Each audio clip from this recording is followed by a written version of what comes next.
Hey, everybody. Extreme Horsemen podcast number one. Looking to get a little entertainment value out of us old folks here. I'm here, Preston Quinn, with my partner, ECW original C.W. Anderson, right here in front of us, ladies and gentlemen. C.W., you have been my longtime friend and partner for now over 20 years, more than 25 years, actually. We've been friends. We've been partners for a few years on and off and very steadily now. So what we are doing with this podcast, ladies and gentlemen, is we are attempting to give you as fans or wrestlers or whoever else is watching this a little inside look at two veterans that are, still fully capable of what we do in the ring, respected by our peers for our knowledge. And, some people say we're interesting wrestling. So we kind of want to give you a sneak peek on what it's like being the Extreme Horseman, what it's like being best friends in the wrestling business, and how we are with each other as Chris Wright and Brandon Bailey, and as C.W. Anderson and Preston Quinn. And you will see us be able to switch those gears quickly, because depending on what mood we're in is who we are. So, so we're going to get this thing. I mean, we want to show you guys what it's like, just almost like a general phone conversation that me and CW would have every day. So we thought this would be pretty entertaining for everybody. And we also will be reviewing a match later. And if we get permission from the gentleman that sent us the match, we will show you that critique publicly on this particular podcast. If not, then you'll just hear us ramble a little bit about what we did recently and what we got coming up, and hopefully we can make this stuff entertaining enough for you guys to come back. So yeah, they got a lot catching up on us in the past few years. yeah. Well, so CW, what did you do this past week? Well, this past weekend, before we get into what I want a lot of people to know is, I've known you pretty much your entire career, even before your career. My partner trained you, and I was your first match, part of your first match, and you and I have known each other, and we've been friends, acquaintances for a long time. But it wasn't up until the past, I'd say 2 years, when my life fell apart, that you and I became like this, because you were there for me. You and our buddy Brian Hawks, my buddy Mo, who were there for me in a really hard time in my life for the past couple of years, up until about a year ago. So we've been close, but not as close as we have been the past couple of years. And since you and I have started tagging, like we've tagged here and there, but in the past, since we come back online from this pandemic, we've been tagging all the time, and we've gotten even closer, to the point where you and I were on the phone almost every day for a year for another reason, which one day we'll get into that whole thing. But it had nothing to do with wrestling. You tried to get me to talk about wrestling when I want to talk about something else. But now it's about wrestling. It's every day we talk about wrestling, how we can improve as Horsemen, how we can improve our product, how we can improve as AML tag teams, and how we can just improve AML. And pretty much we want to improve the quality of tag team wrestling. People know me, where I came from, my history as far as being ECW original, and all I've been there and done that. And not taking nothing away from Preston. Preston never got to that top level. It wasn't like he wasn't offered that position, but he was a man that realized family came first. When I didn't, I chose, quote unquote, professional wrestling stardom over family. And in the long run, it burnt my ass. But Preston chose family, which every man should have. And it's still, when it comes to respectability, when it comes to knowledge of this business, this man knows more about professional wrestling than I do, because sometimes he's annoying to the point where he remembers what a fan was wearing in a crowd in 1984 in a certain match. And it's actually quite sickening to hear him tell these things, because I'm like, didn't you have a life? That's the way we go with some of our conversations, because he'll say, I'll talk about watching Brad Armstrong or the Midnight Express or Ric Flair. He's like, oh my God, you got to watch this black guy that was in the crowd. He had a yellow vest on and he was, dude, there's no way. And sure enough, I watched the damn match and he's got it on there. And this man, when it comes to know more about wrestling, he knows. So I wanted to get that little precedent out there so everybody knows Preston's history and how dedicated to he is this business and how knowledgeable this man is about the history of this business. So with that being said, this weekend was our AML throwdown in G-Town in Gastonia, North Carolina. We wrestled on a baseball field that was less than a year old. This was the first year of this minor league baseball team. Beautiful stadium, absolutely beautiful. It was completely AstroTurf, the whole baseball field. And me being a baseball guy, getting drafted to play Major League Baseball, walking on that field was something special. Just seeing how beautiful that thing was. Sorry, had to cut something off, but we got to wrestle the Hughes brothers, and we've wrestled them before, and we're looking forward to wrestling them again because the Hughes brothers came. Their dad is a Hall of Famer, Devon Dudley, a friend of ours, and working for AML, which is always, I mean, Preston, the man drove 6 hours because he believes in AML and he is dedicated. And plus, when you're working for AML 6 hours, even though it's a long drive, it's worth it, right, Preston? Every time. Yeah. Fantastic crowd. I think there was like over 600 people there in Gastonia. And if you go back and look at the photos that they posted, it was packed, and they were live from opening bell to the final 3 count. Let's see what else went on. Well, let's talk about. So we had the show Friday, and we had a good show. But let's talk about what was your drive like there? You know, was it uneventful? I mean, you never know with the stuff we do. People want to know. No, yeah, it's the way Preston and I were taught, and what most people need to know if you're doing this business is you always leave early because you never can expect what's going to happen. You have, bathroom breaks, you get hungry, you get thirsty. Wrecks are always a part of it. And you always want to leave early, and this was no different. There was a wreck that happened at 12:30, and when Preston came through at 4 o'clock after me, the wreck was still there. So the drive wasn't that uneventful because Brittany and I have a routine. We always leave early. We go shopping a little bit. We go to Sheets, which is and Preston is as well. It's our number one place to go is Sheets. When you're in the Carolinas, is where we always stop. We'll go to a vitamin shop, get protein bars and energy drinks and things like that. And usually it's me driving and Brittany sleeping. And for those of you who don't know, our valet, our manager, our Miss Elizabeth is my fiance, Brittany Marie. And she had just worked late that night and caught in. We took off, and she's a sleeper. So she loves sleeping in the vehicles. You turn a car on and she's asleep. So it's usually me listening to podcasts and things like that while she's sleeping. Yeah. I got this weird thing going on over here where it keeps switching what my default microphone is for some unknown reason. I hope that's actually going to show up on the final product here. Suck. Because it keeps kind of flashing over the screen a little bit saying, your default microphone is now this, and now it's this again. So, I don't know if I got a loose connection or what. It goes fuzzy just for a second when you talk, but, this is our first one where there's going to be errors, there's going to be trials. When they put out the Xbox and the PlayStation, they're never perfect. Run. But it takes a couple times to get them down. So, and my part of the trip, I left we were supposed to be there at the bell time was 8. I think they wanted us there by 4. 4. Mm-hmm. So it's a 6-hour drive for me. So I left at 8:30. So I would have extra time.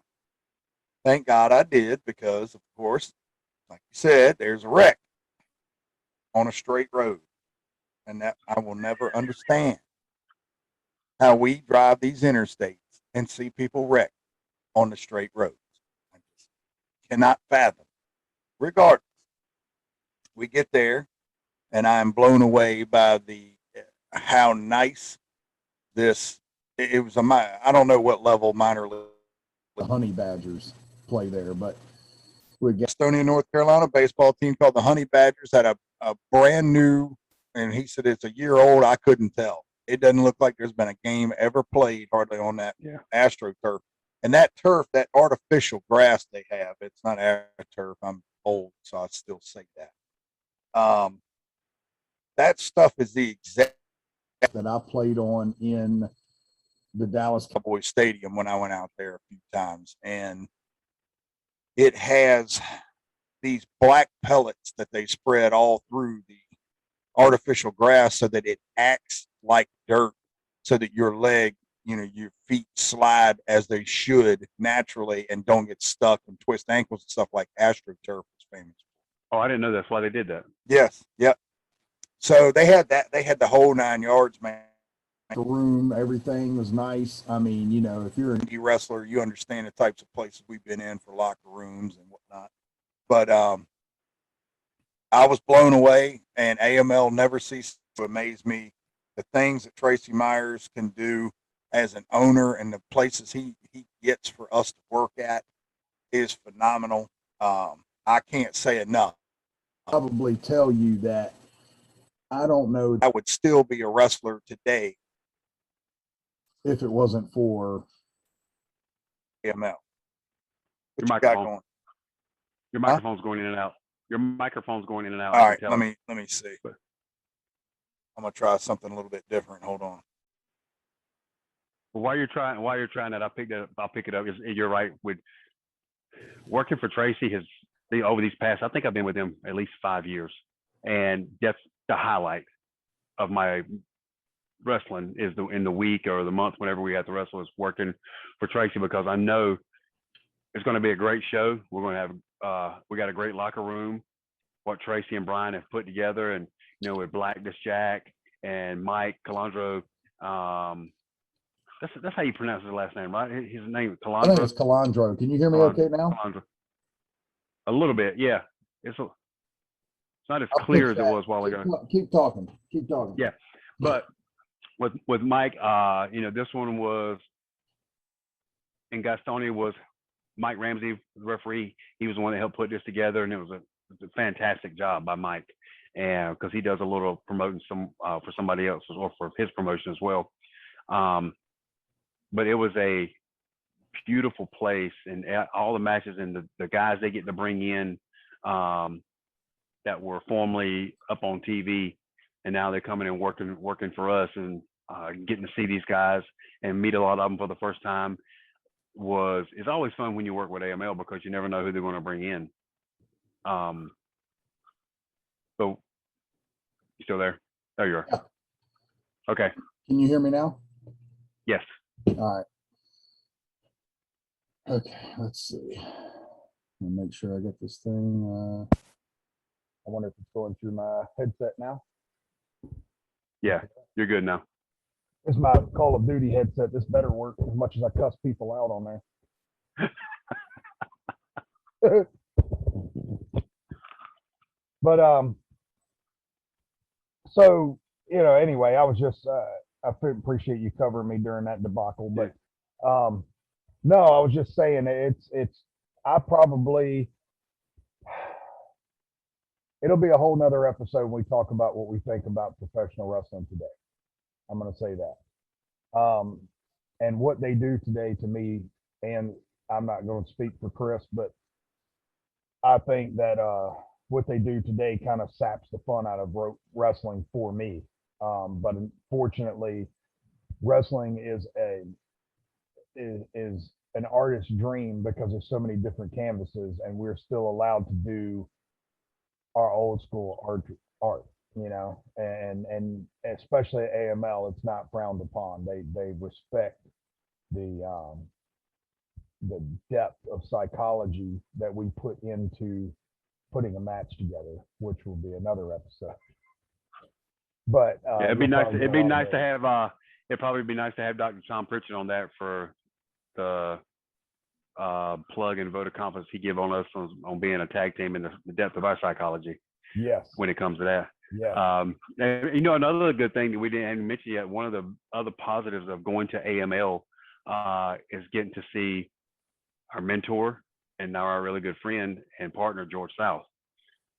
Oh man, yes. It's George is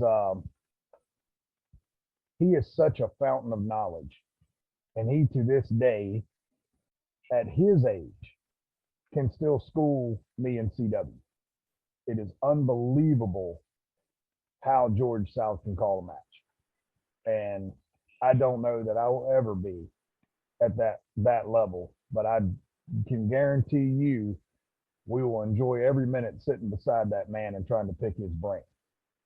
I got to share a ring with him for a year and a half in our singles feud, and listen to him and having him call a match and me just sit there and how he put things in at the right spot at the right time, and all I had to do was listen. And again, you just want to sit beside him and learn. To get better, to get to that level. And I've always knew George was a good wrestler, but I didn't really know exactly how good he was until I shared the ring with him in the way he thought. So, you know, let's we're gonna go back and kind of put people through what the show Friday was like for us. So he got there, CW got there before I did. I get there just before call time, and which brings me to the next thing. CW, what do you think? What do you think is the importance of being at the event by what the booker / or owner tells you is the expected call time? Yes, your top priority. When the man tells you to be there, you're there before then. It's a non-negotiable, and my thing is my phone or my screen is shaking because my Rottweiler's asleep and he's dreaming and he's kicking it. It's a principle that excited because I was talking about these motherfuckers coming late. Yeah, it's a different generation of they show up when they want to, not when they're told to. I've always preached that early is on time is late, and late is unacceptable. And do you feel like that is lost on the generation, or do you think that's just an individual issue? Probably both, and the way they were trained, or if they were trained to some extent. I think we lost CW there for a second. Let's see if he can pop just for a second. Give me. Yeah, I'm trying. Hold on. There we go. Okay.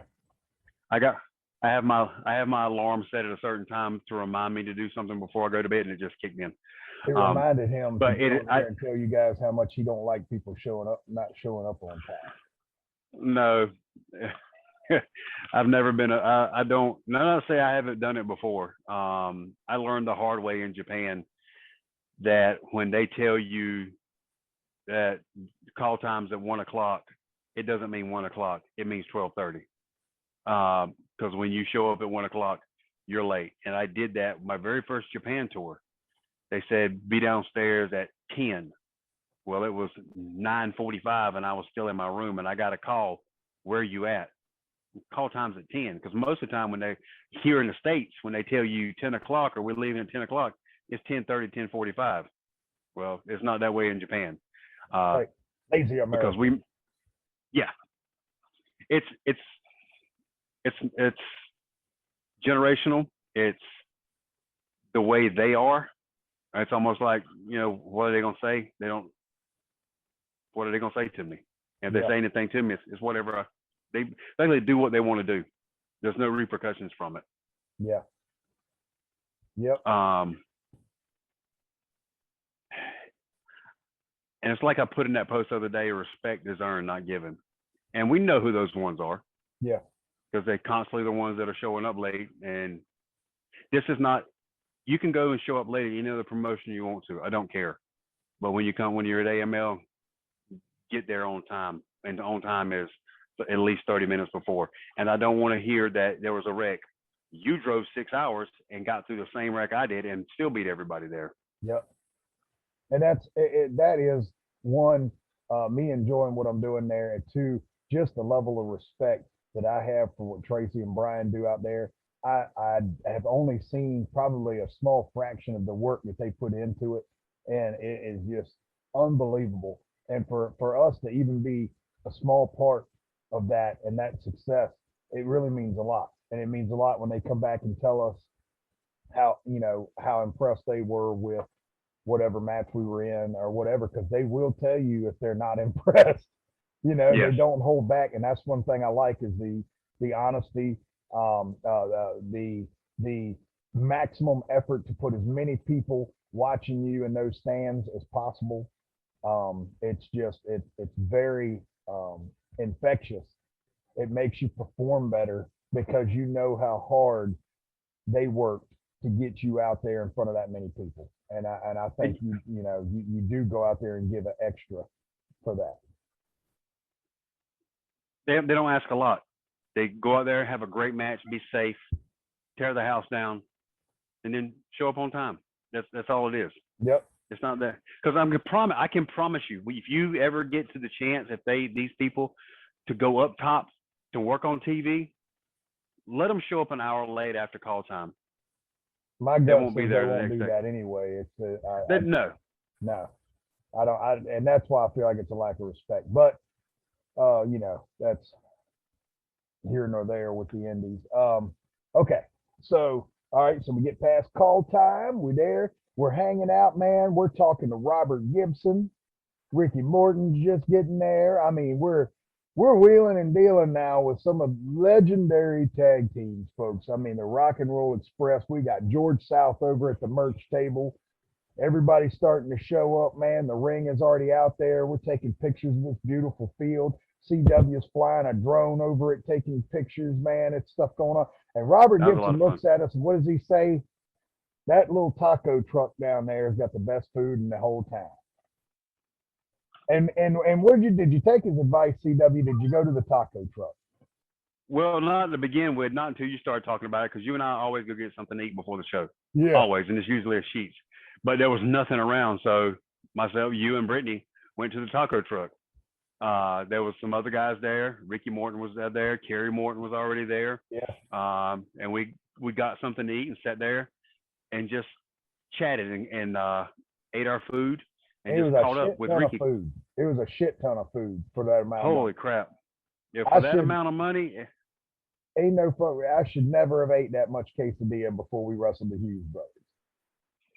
No, I won't do it again, because once it was great while you were eating it, but as soon as you put that last mouthful in, you're like, yeah, I shouldn't have done that. No, I even looked. I was like 3 hours before bell time. This would be digested before then. Hell no. I walked out there feeling, oh my God, man, I thought somebody had a brick in my ass.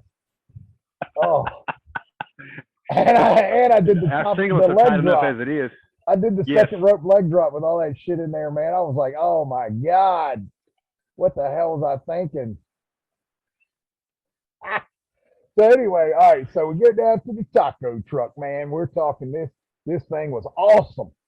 So whatever the hell the name of that taco truck is, right outside that stadium in Gastonia, North Carolina.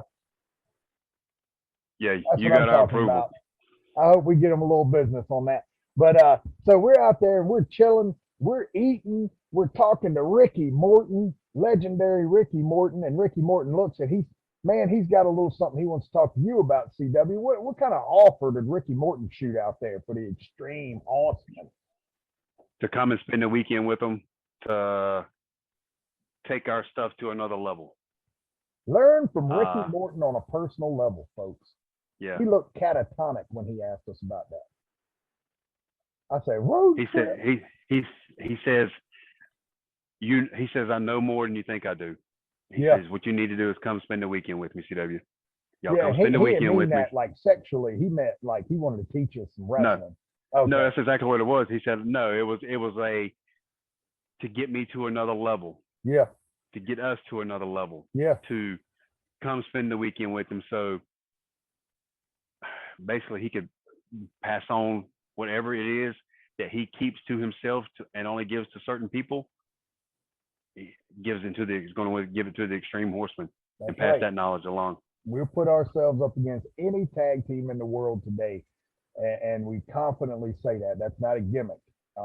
We take tag team wrestling very seriously, and there's very few teams that we feel like give us a run. And aside from the legendary ones, there might only be one out there, and they're being, in my estimation, wasted in the second biggest company in the nation. I don't even have to tell you. 100% wasted. I don't even have to tell you the three letters of who they are. And yeah. I know one of them doesn't care for me because of my Facebook antics. That doesn't matter. It doesn't make me lose respect for how good they are in the ring.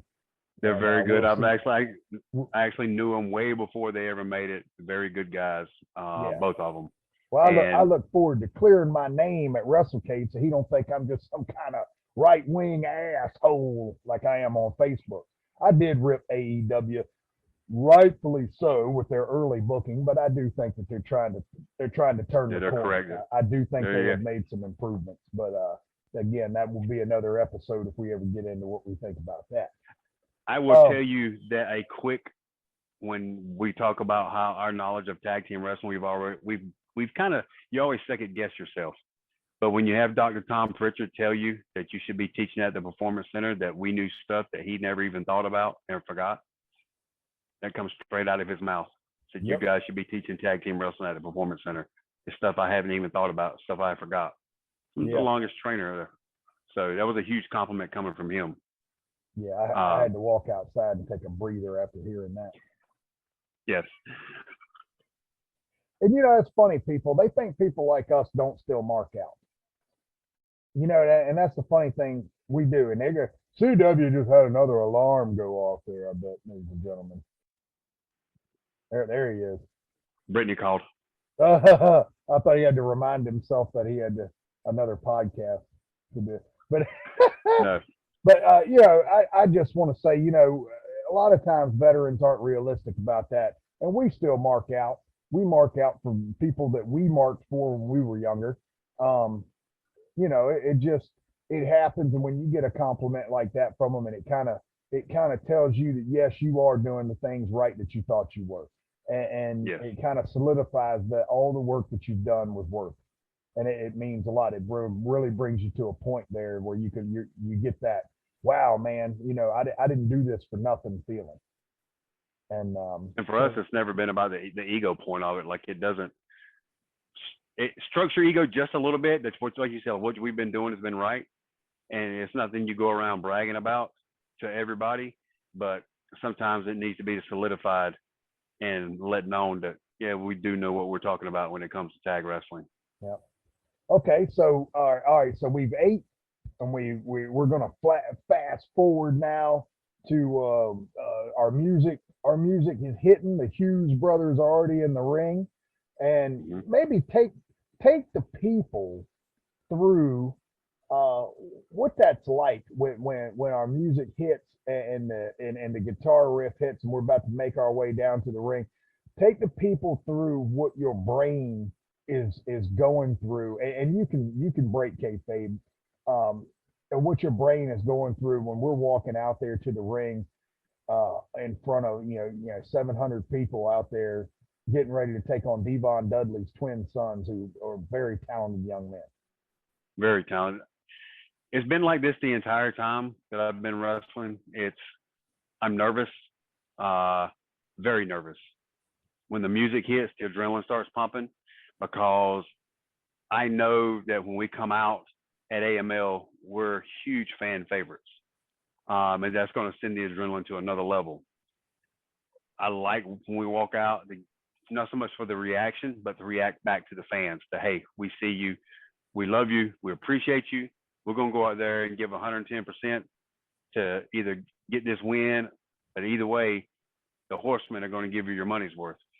And I like being able to, another part of me is being able to share it with you and being able to share it with Brittany, that we walk out there together. We're a unit, we're a team, we're a family.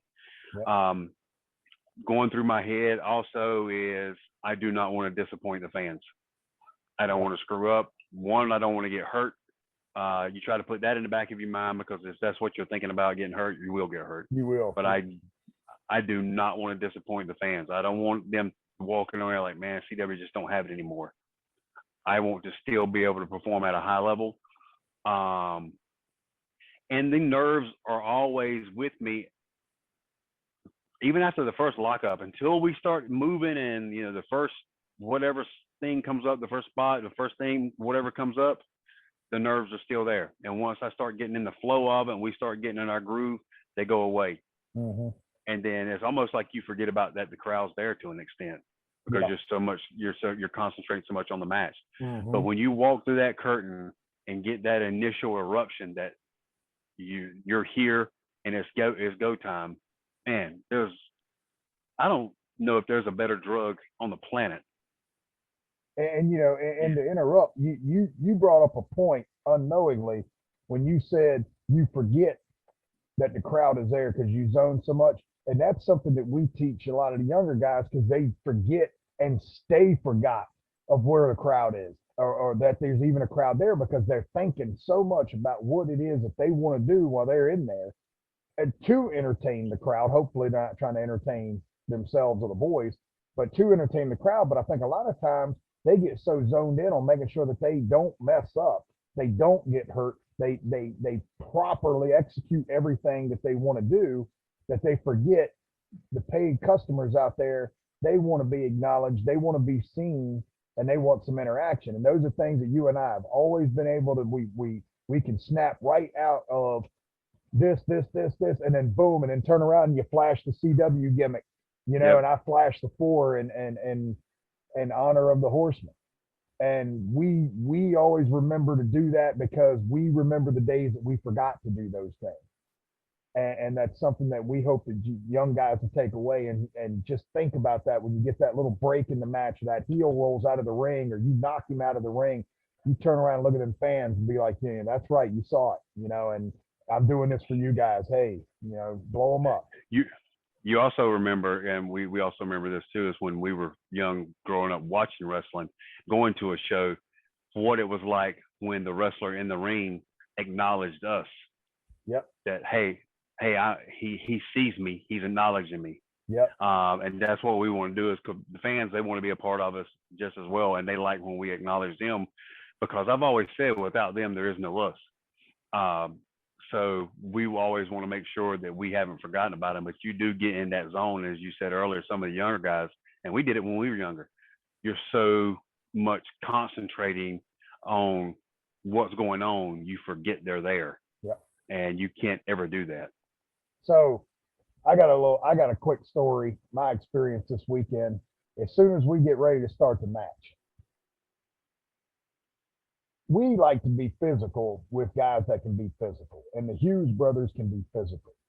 They're good, well-built kids, former football players, the whole 9 yards. So they'll get up in your face, man. They'll push you. I mean, a normal person, they'd knock them to the ground. We're up in there each other's face, and out of nowhere, one of the Hughes brothers, they're twins, and I apologize, I'm not going to know which one is the other. One had a black armband and one had a red armband, so it was black and red as far as I'm concerned. Yes. Well, black armband was one you were working with, right? Mm-hmm.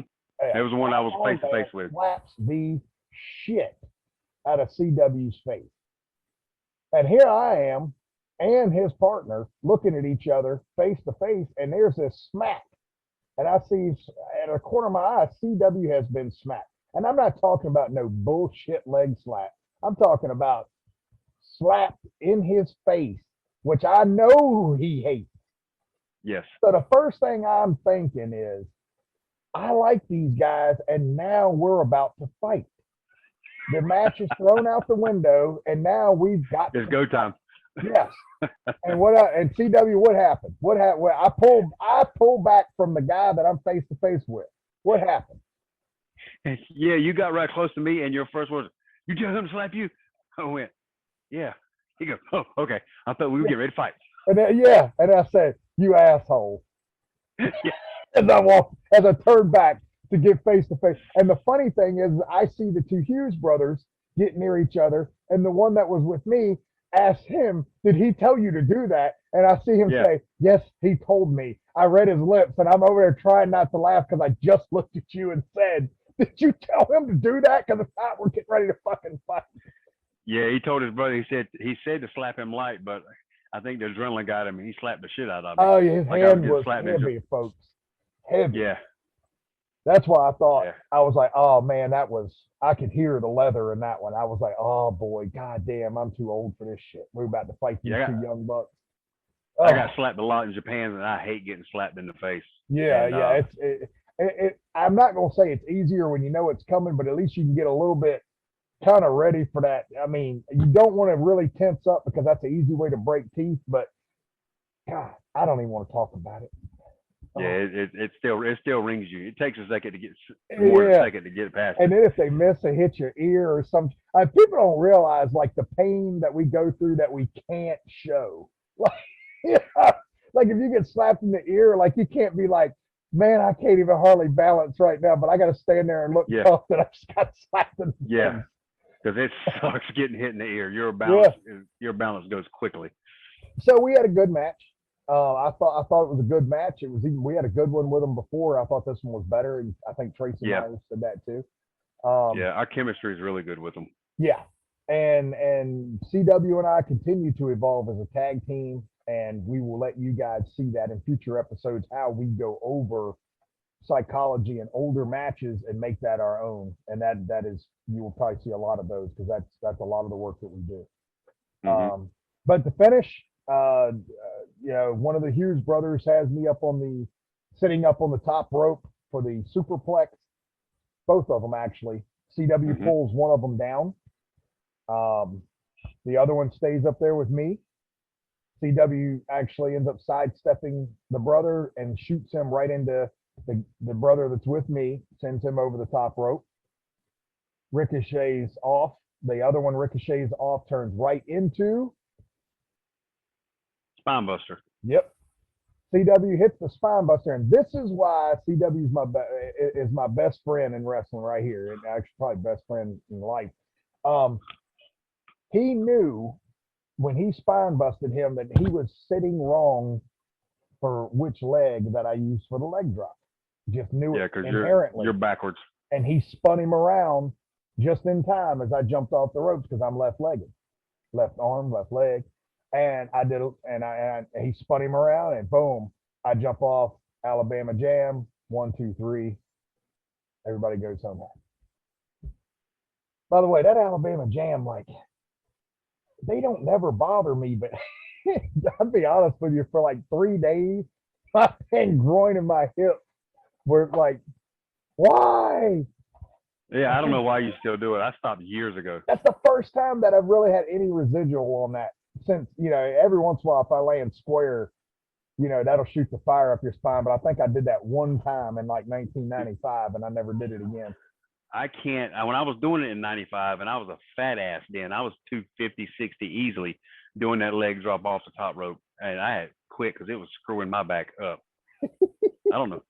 I'm even, because one of my moves I used to do was an arm stunner, and I was sitting on my ass when I was doing it. When I blew my back out, I get really nervous about doing it again. Sitting on my ass, I have an issue of sitting on my butt because of it. So I don't know how and why pretty much you still do it. Hey, I'll tell you a move I had to quit doing that I really liked because of the pressure of it.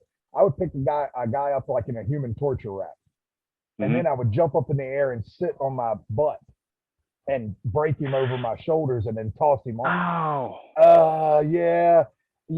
After about that compression time that I ever did that spot, my back was like, bruh, it's bad enough you're dropping on your ass, but you're adding another 200 and something pounds up here. Yes. Pulling. Compression. Yeah. So I was like, I need to stop that or start dropping on my knees when I do it instead of my butt. Here's another thing. It's kind of segue, but everybody, Victor Andrews, who's one of my students. I like Vic a lot. He's really, really good, really smart, respects the business, respects a lot of people. And he's one of the ones that when he shows up to a show, he's dressed to the T. Yes, he is. He is slick. He's very. Yes, so he is. some Goof, as George South will say, in one of his matches, drop kicked him in the back of the head, in the back of the neck, give him the whiplash like who was it? Page got it in WWE, got the whiplash. Now Vic finds out last week, a couple weeks ago, that he has a herniated disc in that neck from it. He's been in a neck brace.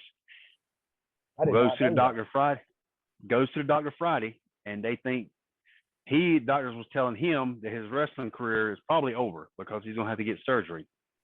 I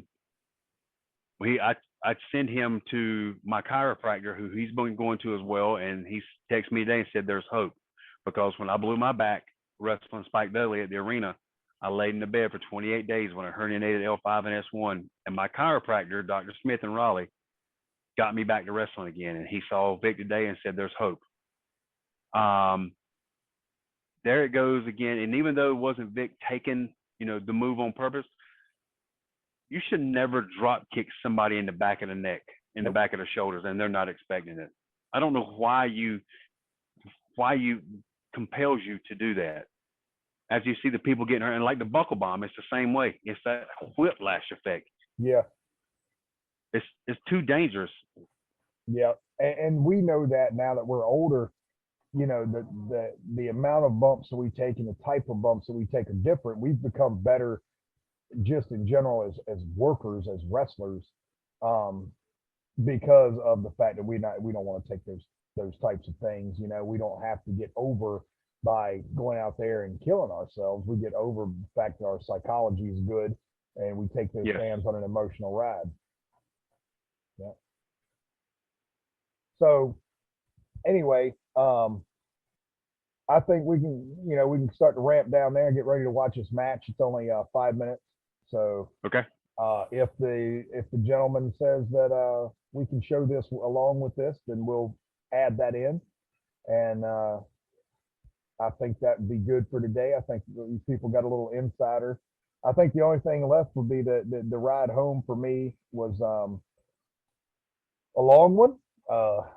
I I think I had a Mountain Dew, one of those voodoo ones, and I'm not much of a soda guy.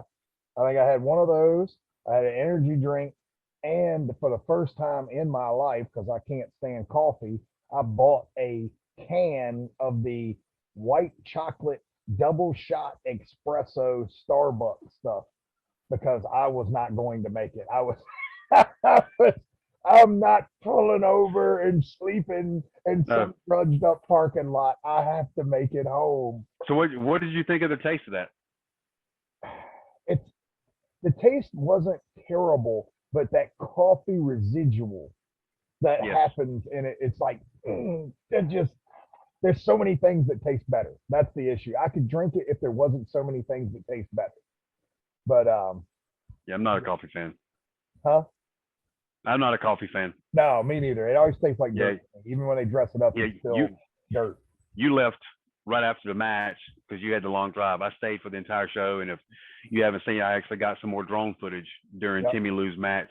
Flew it around to add. I mean, that was a lot of fun flying it and seeing it from the match from up there. And you go on my Instagram or my Facebook and see. And actually, AML posted on the TikTok as well what I did with the drone footage. It's actually pretty cool to watch from above wrestling match like that.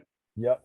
And go ahead, while we're at it, go ahead and tell everybody your social medias so they can check you out and check that kind of stuff out that's on there. Everything is ECW Anderson. That's easy. You search ECW. I'm a wrestling fan. No, yeah, pretty much. Yeah, everything is ECW Anderson. I don't have nothing. Don't look up any of my social media because you will hate me, and I'm supposed to be a fan favorite. So you can just follow me on YouTube. Go find the Pain Train Preston Quinn on YouTube. You'll see me do NFL reviews. You'll see me do wrestling stuff and stuff like this right here with my buddy CW. Yes. Until next time. Don't look at any other stuff. No. Oh goodness. But until next time, we're going to go watch this match, and maybe that will be included on here, maybe not. But we appreciate anybody that watches this, and we hope that you join us next time. We talk about maybe what we have coming up for AML, and maybe we'll elaborate a little bit into what I would consider the best feud of our tag team thus far with the Dawson. 100. Yeah. All right. We're going to share this screen and watch this match.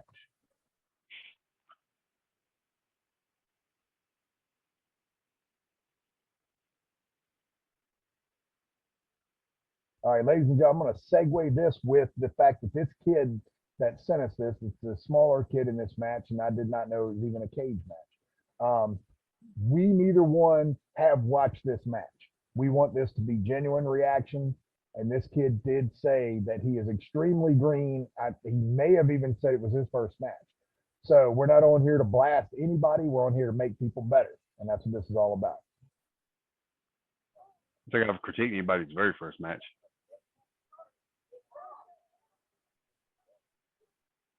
And if you Where need was me this to at? stop the video because it's something you see, CW, just let me know.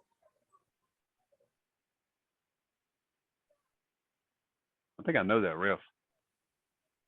Like right now, the kid is letting the heel do this with his arms crossed. I'd be very animated as a baby face to get this crowd behind me.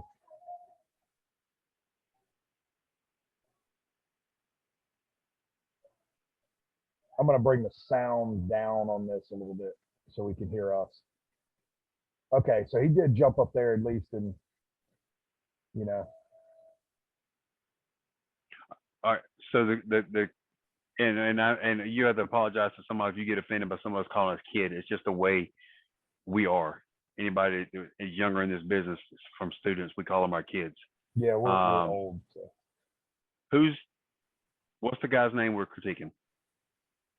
The gentleman, I'll tell you in just a second. And who's he wrestling? I don't know the name of the gentleman he's wrestling. That is what wasn't given to me.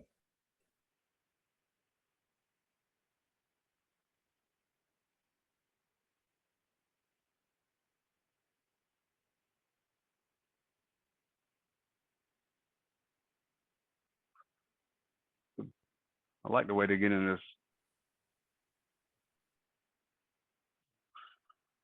I don't like that so much. I like the way he went to the chest of strength. It's a little different. I got to take that bump flat to get some more air.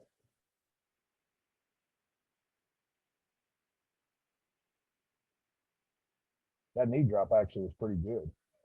Mm-hmm.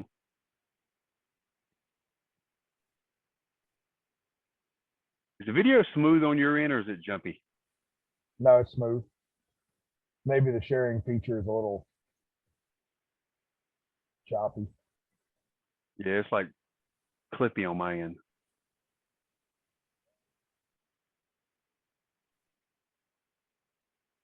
Kids selling like Luger though, get more animated.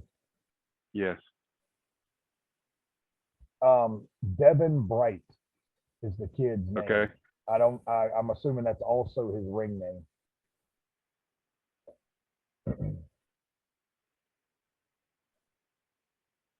Oh, laying in on him, Devin. You ain't gonna hurt him. No, he's a big dude. You gotta crack him, man. You gotta slow your strikes down and let them register.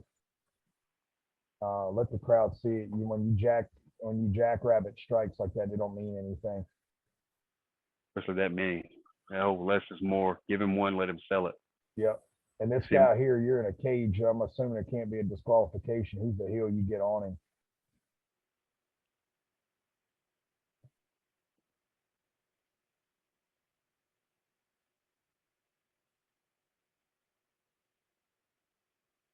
Next time, fly with that clothesline, your baby face. Give him some air. Give him a little air show on that.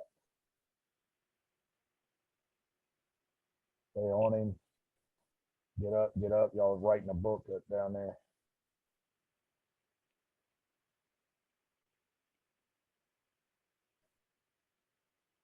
I believe the heel should have put him over more at the beginning too.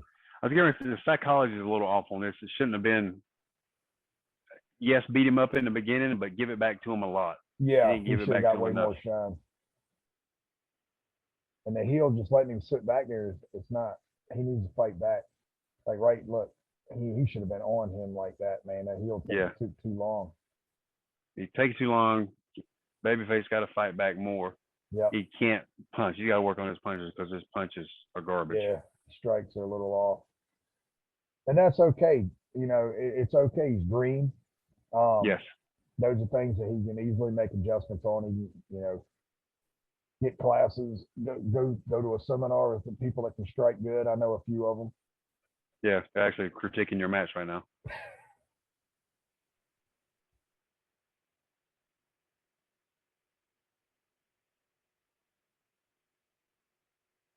Quick and easy. I Cage believe match? that more of what let me stop sharing this. I believe what we saw is what you're going to see across the board on a lot of the smaller indies, regardless. Um, and that match could have definitely been captained better had the heel, who I'm assuming would be the veteran, being the kid, probably was in his first match or close to it. A lot of what happened in that match is going to be on the heel. It should be. If Yes. and the, Well, as if far you're as doing Dev- if he's doing the job, if the kid's doing the job, he should have got 90% of that match, 70, at least 80% of that match. yes, Devin should have definitely gotten more shine in that match. My big thing is, it's as a baby face, the big thing is fire, fire, fire. I know you're probably nervous, like you couldn't believe, and we get that. Just remember, man, animation, fire. While the guy's on you, man, keep your face up. Let us see the pain. Let the people, let it register with the people. There's no money in the mat, so there's no reason to put your head down. Always keep your head up, because your money is the fans, the ones that are watching you. And take this with you throughout your career: is professional wrestling is and will always be emotion over motion. Yep. You can go and move in 1,000 miles an hour and do 1,000 moves. If they don't sell, if they don't register, if you don't let the fans register that and get involved and get those feelings, they're not going to care. We went out and had a 6-minute match a few months ago, and it got over more than guys going out there doing 15, 20-minute flips. Our match was talked about more because of the emotion we put into the fans, and we brought the fans into it. We can tell you so many things we've learned. You know, if you think you're going slow, slow down more, because you feel like you're going slow in the ring, but it looks like you were wide open at spots. Work on, and these are things, ring time. And I ain't talking about going to a show, ring time. I'm not getting your ass to a training facility, ring time. Yeah. Go to every seminar you can find that has credible people. You know, AML's got one coming up in December with QT Marshall, LeBron Cozone, Josh Gary, who's the head trainer at AML. Usually Preston and I are there. Preston and I run our own seminars. Colby Carino's running one. Yep. Bob Evans is run seminars. Seminars. Bob has really, and a lot of these seminars, the reason all of these seminars are different because everybody has a different aspect and teaches different things. Some teach more on the merchandising and how to merchandise yourself and get yourself out there more, which Bob Evans would do. Yep. We are really good at psychology, strikes. Preston is really good on the business aspect of it. That's the thing you have to do, is start getting to these seminars, getting those ring time. It's repetition. Your next match, send it to somebody that's credible and let them critique it. Never be afraid to have somebody tell you. It's like I just said, your punches are horrible. It's okay. Preston and I have always had good punches, but some of our stuff has not always been good, and we worked on it. Because we will tell you something's going to be the shits. Because if I tell Preston he does a clothesline, and we call it the Andre clothesline, he throws it up over the head. If I tell him, dude, that's the shits, don't ever do that again. It looks like shits. When he was coming up, he is going to remember that the next time he throws a clothesline, instead of me looking at him, man, come on, it's okay. You know, it's all right. Maybe you can do it this a little bit better, but it's okay. You're not going to get coddling. It's not going to make you better. Somebody being in your ass and making you accountable for your stuff is going to get you better. And that's what Preston and I do. One of the things Preston and I get a bad rap as is we're bullies. People say we're bullies. We hurt people's feelings. It's not that. We tell you the truth because we don't have time to puss around and beat around the bush. Mm-hmm. We will tell you what's wrong because it will make you right.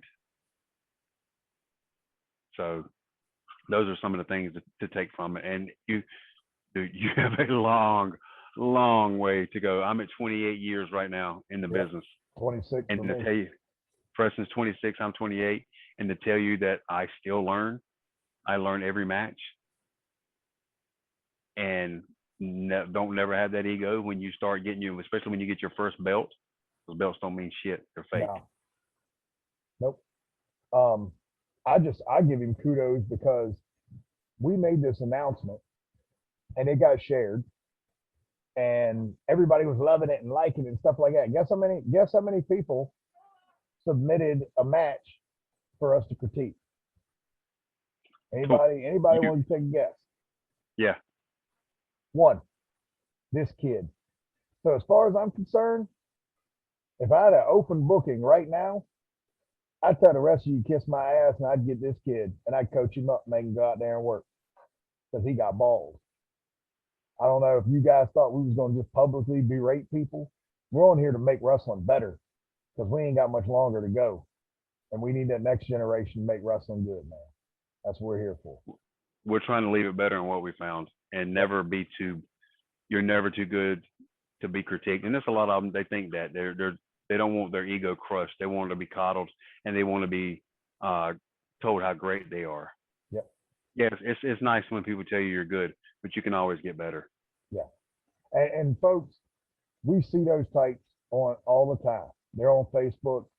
Oh, sharing where people's putting them over and all that stuff, telling how good they are, how great a match they had, match of the year candidate. We watch that stuff and it's garbage. It's terrible. Yeah. And nobody with any form of a name respects it.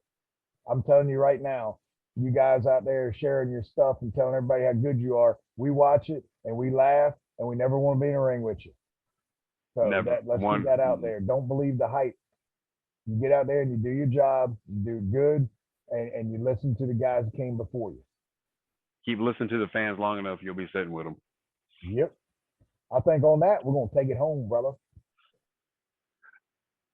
All right. Let's see.